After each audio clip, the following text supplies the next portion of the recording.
How to check your Discord password on iPhone. Hello guys and welcome back to the channel. In today's video, I'm going to show you how you can view your saved Discord password on your iPhone using iOS password settings. So let's get started.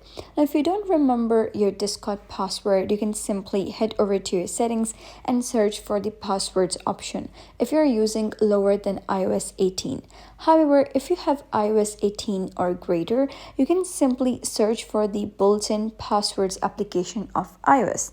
Verify using your Face ID. Simply go on and search for Discord, and if you have saved your password for Discord, you'll be able to view that over here. However, if you have not saved your Discord password, you can simply go to your Discord application and recover your password.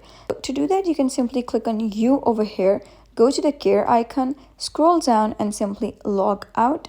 So once you have logged out, you're going to click on Login again.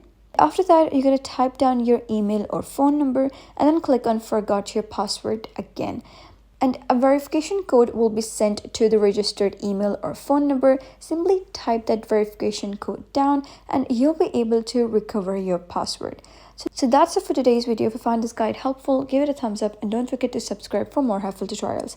I'll see you in the next video.